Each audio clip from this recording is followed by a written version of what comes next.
السلام عليكم اعزائي طلاب اولى ثانوي، معاكم مستر رفعت علي مدرس التاريخ. النهارده حصه جديده وبدايه جديده في مكان مختلف غير المكان اللي احنا متعودين عليه. النهارده طبعا قبل ما نبدا الحصه بتاعتنا هنقول الدعاء بتاعنا: رب اشرح لي صدري ويسر لي امري واحلل عقده من لساني يفقهوا قولي. طبعا ما ننساش ندعي لاخواتنا في فلسطين، رب اشف جرحاهم واشف مرضاهم وثبتهم ثبتهم يا رب عند السؤال يوم القيامه. ويا رب اجعل الجنه تكون مثواهم ان شاء الله. طبعا قبل ما نبدا الفيديو بتاعنا عايز اقول كلام مهم جدا. هل انت ذاكرت الدرس اللي فات؟ اتمنى تكون ذاكرت الدرس اللي فات. الدرس اللي فات مختلف. انا عارف اللي هو هتقول لي يا مستر اول مره اعرف يعني هي اسئله ماشيه ازاي والاسئله دي جايه ازاي. الاسئله مش هتجي لك مباشر، هيجي لك الاجابات مختلفه، مش هيجي لك الاجابه مباشر. فاكر لما قلت لك واحنا بنشرح الدرس بتاعك الاجابات مش هتيجي مش هتيجي مباشر، هتيجي مختلفه. خلاص، فبعد اذن حضرتك بالله عليك تركز معايا. ما تفكرش ان الاجابه هتجي لك مباشره لازم تجي لك في امتحان ثالثه اعدادي ولا امتحان ثانيه اعدادي، لا. هيلعب لك في الاجابات ويلعب لك في الاسئله، الاسئله مش هتيجي مباشره ولا الاجابه هتيجي مباشره. فبعد اذن حضرتك ركز معايا. بسم الله نبدا درس جديد. الدرس بتاعنا اسمه مصادر دراسه التاريخ. مصادر دراسه التاريخ. يعني ايه يا مستر مصادر دراسه التاريخ؟ مصادر دراسه التاريخ ده اهي عنده نوعين. عندي نوعين، ركز معايا. بسم الله توكلت على الله. مصادر دراسه التاريخ قلت لك عندي كم نوع؟ نوعين: مصادر اوليه ومصادر ثانويه. مصادر اوليه، يعني مصادر اوليه ومصادر ثانويه.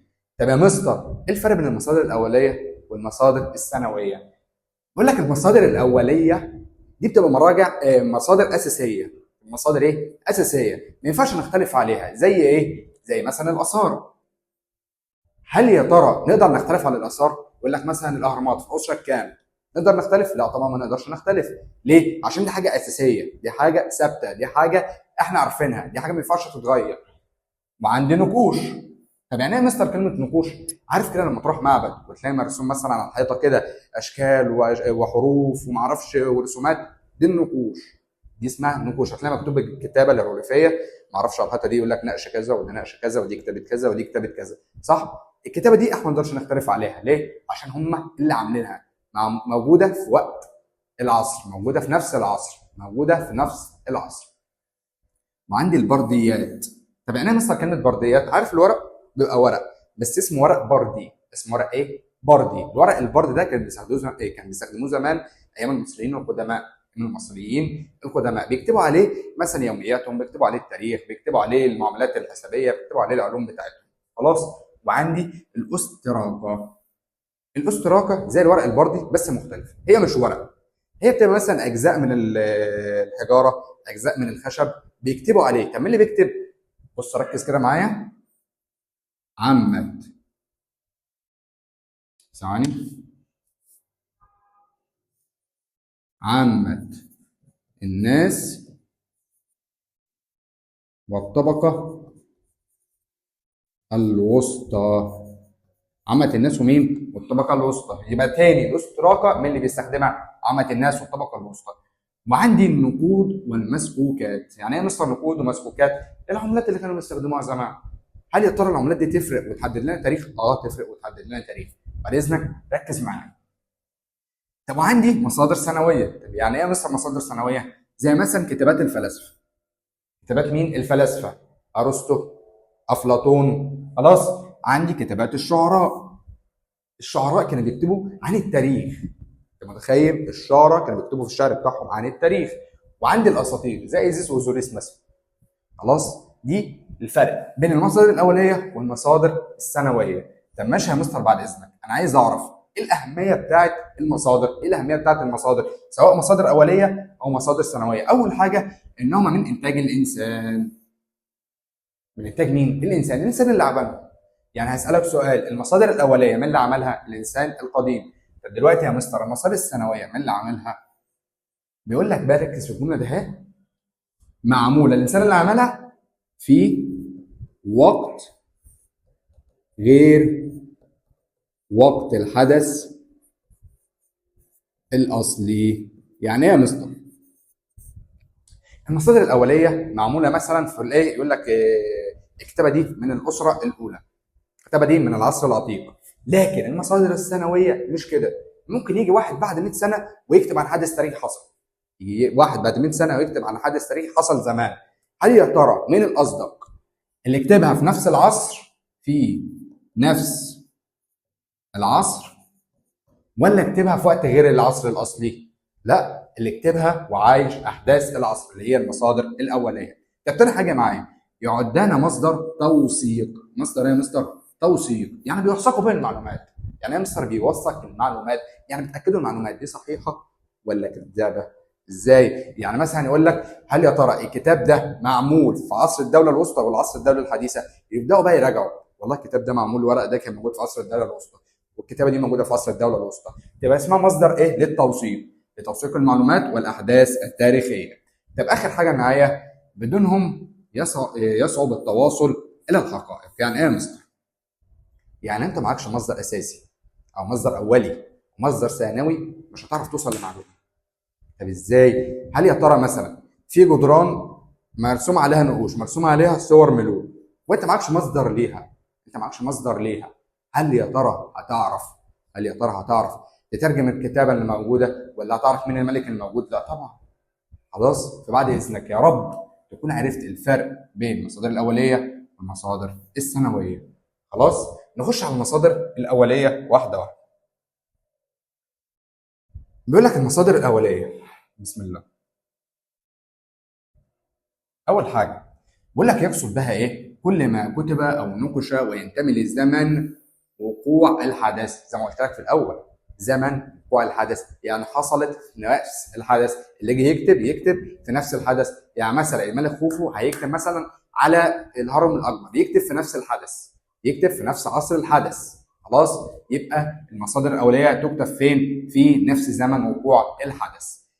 مميزاتها، ركز معايا بقى، اكثر دقه من المصادر السنويه، اكثر دقه. وركز معايا باذنك، وعلم عليا، علم على كلمه اكثر دقه، علم على كلمه اكثر دقه، لانها معاصره للاحداث. مش لسه قال لك ان هي معاصره للاحداث؟ هي معاصره للحدث، اللي بيكتب عن حدث. يعني مثلا اقول لك على حاجه، ثوره 25 يناير، تفتكر مين الادق؟ اللي يكتب وقت الثوره 2011 ولا اللي يكتب 2025؟ لا طبعا اللي يكتب كام؟ 2011، لانه نزل وشاف اللي بيحصل. لكن اللي يكتب في 2025 مش هيبقى عارف، ممكن يطلع واحد قدي ولا قد ما اعرفش مين، ما يعرفش. يعني مثلا ايام الثوره انا كنت صغير، ما اعرفش اكتب عليها. خلاص، يبقى مين الافضل؟ المصدر الاولي ولا المصدر الثانوي؟ المصدر الاولي. طب انواعها، اول حاجه معايا الاثار. اول حاجه معايا يا رجاله الاثار، تعد المصدر الاساسي لدراسه الحضارات.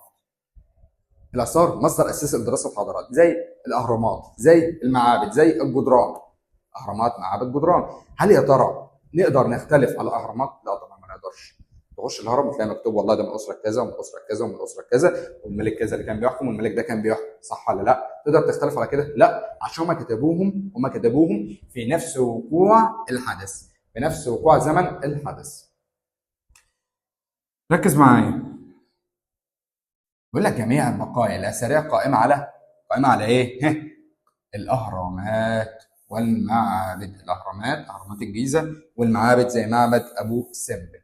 حاجه صعبه في اللي انا قلته ده؟ اول حاجه معايا الاثار. قلت لك الاثار هي المصدر الاساسي، الاثار هي المصدر الاساسي لايه؟ لدراسه الحضارات، زي الاهرامات والمعابد. الاهرامات، اهرامات الجيزه، معبد ابي سمبل. تعال نخش على الجزء اللي بعده. بيقول لك ثانيه واحده، بيقول لك الآثار التي يتم العثور عليها أثناء الحفر من حين لآخر. طب يعني إيه يا مستر؟ في آثار مش موجودة تشوفها بالعين المجردة. يعني حتى ممكن يكون ماشي مثلا على الأرض، في تحتك حتة آثار وأنت ما تعرفش، تكون مثلا منتمية للأسرة كذا، منتمية للأسرة كذا. وفي حاليا طبعا بتبقى عصابة تجار الآثار. عصابة إيه؟ تجار الآثار. دي بيكتشفوها أثناء الحفر، أثناء الحفر. ثانية واحدة يا رجالة، اثناء الحفر. خلاص، زي مثلا تمثال امنحتب الثالث، تمثال امنحتب الثالث وزوجته، وصوره مومياء.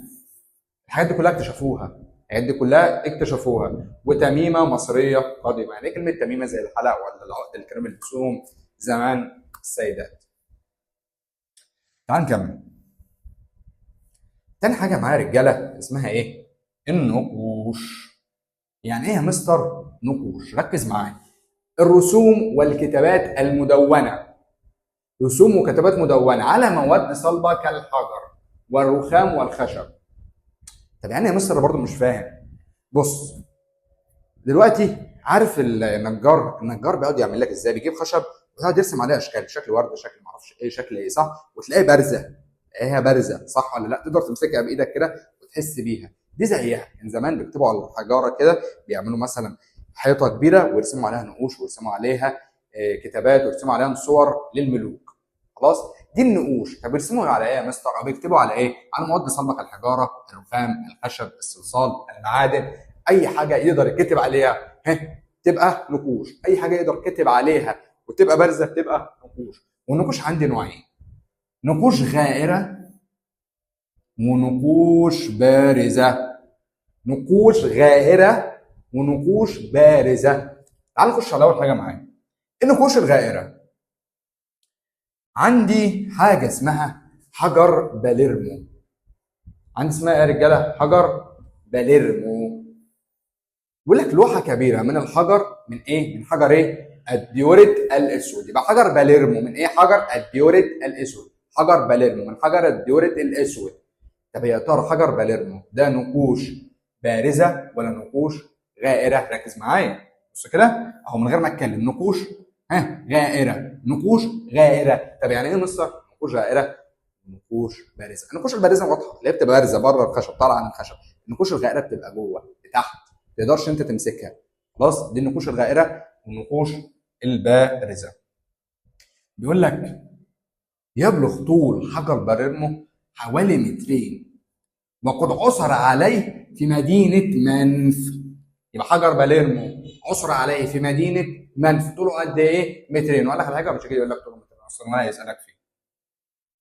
بيقول لك بقى ركز في اللي هيسالك فيه، السؤال ده ممكن يجي لك في الامتحان. حجر باليرمو بيقول لك يضم اسماء جميع حكام مصر منذ ايه؟ عصر ما قبل الاسرات وحتى ثالث ملوك الاسره الخامسه. كام؟ ثالث ملوك الاسره الخامسه. من ايه؟ عصر ما قبل الاسرات لحتى ثالث ملوك الاسره الخامسه. اهم الاحداث التاريخيه. طب ايه مصر اهم الاحداث التاريخيه؟ بيوضح اهم الاحداث التاريخيه زي الحروب، اقامه المعابد، واقامه التماثيل. يعني ايه؟ يعني مثلا حرب بين دوله كذا ودوله كذا يسجلها. طب يا مصر في اي عصر؟ لا، عصر ما قبل ما قبل الاسرات حتى الاسره الخامسه. الحاكم الكام؟ الحاكم الثالث. خلاص؟ يبقى هيسجل اهم الحروب، اهم المعابد، اقامه التماثيل. هيعملوا تمثال جديد بيسجلوا فين؟ في حجر باليرمو.